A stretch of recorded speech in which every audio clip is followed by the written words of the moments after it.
So, guys, I'm sorry that my voice is gone, but I'll try to get through the video. It's not that bad, honestly. So, let's talk about this Denver versus Boston game. Denver and Boston played yesterday, and Denver gave them their first loss at home to Boston. This was pretty interesting as Boston had won, I think it was 19 or 20 straight in their home. And they faced the champions or the defending champions in their at home, and honestly, it was a great matchup. Obviously, it was pretty clutch as the Celtics are the best team in the NBA, right? And the Nuggets are obviously the defending champions, and this season they've been pretty good, obviously. But this matchup was mostly filled with a lot of, great plays from both teams. But I do believe that the Nuggets and their superstar, potential really shined through in this game. As we saw Jokic and Murray just absolutely slice up the Celtics, scoring 69 points, both having 30 individually. You know, and being able to shut down the Celtics when it came to making big runs.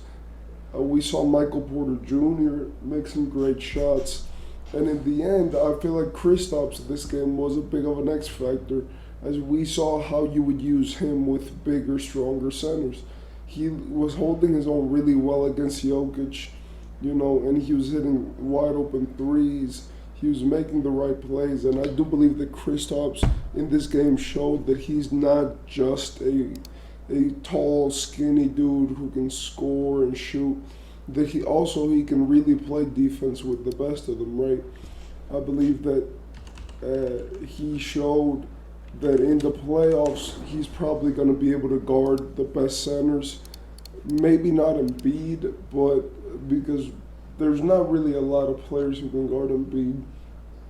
But with that being said, even if we look at this game, I believe that the biggest takeaway from this game was that the Celtics, just kind of didn't play up to the standard which they normally play in. The Celtics saw a dip in their shooting percentage completely, and they couldn't even, make something happen with what they had. As I said, Kristaps was amazing, but Jason Tatum having 22 points and being a plus while he was on the field was very inefficient from everything, right? And in my opinion, when you look at the Celtics as a whole, they shot 43% from the field and 32% from three, with 70% from the free throw line. If those percentages were just a bit better, then they would have won this game. Because they lost by 2 points, or they would have gone to overtime. And in my opinion, when you really look at it that way, then you're just saying, okay, so these team underperformed. They had maybe two players which actually played a really good, solid game, and the superstars didn't come up the way that they needed to, and they were still 2 points away from winning.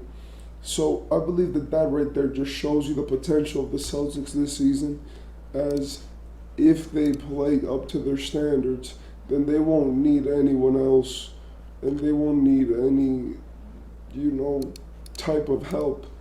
I will say that the Nuggets shot really badly from three at 26%. But with that being said, they shot 52% from the field and took 81 shots. Apart from that, they shot better from the free throw line than the Celtics, right? And they really did something that made it very impactful for the game. The biggest change for the Nuggets, in my opinion, was the defensive stats, right? It looked like the Nuggets were more in the passing in the pockets. They got steals. They were blocking. They got 10 offensive rebounds. And it just felt like on the hustle stats, even if the Celtics did get more offensive rebounds, I do believe that the Nuggets were able to scrap more in this game with the defense, especially on players like Tatum from the 3 point line. He missed 7 3 pointers and made only one of them. And I do believe that their focal point of shutting down Tatum, even though it did work because it got them the win, I do believe that it was inconsistent in its effectiveness. I want to say that Jaylen Brown was played terribly, which is also something that I want to point to. Like the top two, Jason Tatum and Jaylen Brown both played pretty badly. Jason Tatum had maybe inefficient scoring game as he dropped 22, but was heavily inefficient, right, from everywhere. And then Jaylen Brown didn't even play half of the level to which he was. So now we know what the Nuggets' strategy was. It was shut down the big two and let the other guys beat you, right? And even though it almost did not work, it did work, right? And I believe that that was the big case with this game. Everyone else, Derek White, Drew Holiday, and Kristaps Porzingis all played pretty well. When it came to at least hitting a wide open look, being a part of the offense. But when it came to, the Celtics, they did not see their superstars play well. With the Nuggets, it was the opposite. Their superstars were balling, were doing everything, and then the rest of the guys just played like trash.